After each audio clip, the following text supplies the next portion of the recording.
എല്ലാവർക്കും ജോണീസ് പാർക്കിലേക്ക് സ്വാഗതം. കേരളത്തെ വേദനാജനകമായ വയനാട് ദുരന്തം നടന്നതിന് തൊട്ടുമുമ്പ് നടന്നൊരു വലിയൊരു അപകടമാണ് കർണാടകയിലെ മണ്ണിടിച്ചിലിൽ അകപ്പെട്ട അർജുനും ലോറിയും. അന്ന് കേരളമൊട്ടാകെ വലിയ വാർത്തയാകുകയും ഒരുപാട് പേർ ഇതിനു പിറകെ പോകുകയും പല പ്രശ്നങ്ങൾ ആകുകയും ചെയ്തു. എന്നാൽ പെട്ടെന്നൊരു ദിവസമാണ് അത് സംഭവിച്ചത്. വയനാട് ദുരന്തം. ഇത് കേട്ടയുടനെ ന്യൂസ് കിട്ടാനായി വാ പിളർന്ന് ഓടി നടക്കുന്ന ന്യൂസ് ചാനലെല്ലാം വയനാട്ടിലേക്ക് എത്തി. പിന്നെ വയനാടിനെ കുറിച്ചായിരുന്നു വാർത്ത. ഇതിനിടയിൽ മുല്ലപ്പെരിയാറിന്റെ വിഷയവും എടുത്തിട്ട് പലരും വൈറലായി. കുറച്ചു ദിവസം കഴിഞ്ഞ് സിനിമാ ലോക പീഡനം പുറത്തു വന്നു. അത് കേട്ടപ്പോൾ എല്ലാം മറന്ന് അതിനു പിറകെയായി ന്യൂസ് ചാനലും ജനങ്ങളും. എന്നാൽ അർജുന് വേണ്ടി സിൻസിയറായിട്ട് നിന്ന കുറച്ചു പേരുണ്ട്. അവരെ നമുക്ക് ഒരിക്കലും മറക്കാൻ പറ്റില്ല.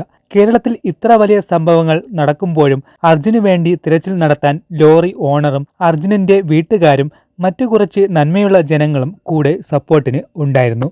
ഇതിനിടയിലും അവരെ കുറ്റം പറയാനും പല മഹാന്മാരും യൂട്യൂബേഴ്സും മുന്നോട്ട് വന്നിരുന്നു. അതൊന്നും വകവയ്ക്കാതെ അർജുനു വേണ്ടിയുള്ള തിരച്ചിൽ നടന്നുകൊണ്ടേയിരുന്നു. പല നിഗമനങ്ങൾ ഉണ്ടായിരുന്നുവെങ്കിലും അവസാനം 71 ദിവസം പിന്നിടുമ്പോൾ അത്ഭുതമെന്ന് പറയട്ടെ, അർജുന്റെ മൃതശരീരവും ലോറിയും കുത്തിയൊഴുകുന്ന ഗംഗാവലി പുഴയിൽ നിന്ന് കിട്ടിയ വാർത്ത നിങ്ങളെ അറിയിക്കുന്നു. ഈ വേദനാജനകമായ നിമിഷത്തിൽ അർജുന് നമുക്ക് ആദരാഞ്ജലികൾ അർപ്പിക്കാം. അതുപോലെ അദ്ദേഹത്തിന്റെ വീട്ടുകാരുടെ ദുഃഖത്തിലും നമുക്ക് പങ്കുചേരാം. ഇനി അടുത്തൊരു ദുരന്തത്തിനായി വായും പിളർന്നിരിക്കുന്ന നമ്മുടെ ന്യൂസ് ചാനലുകൾക്ക് പുഷ്പാഞ്ജലി അർപ്പിച്ചുകൊണ്ട് നമുക്ക് മുന്നോട്ട് പോകാം.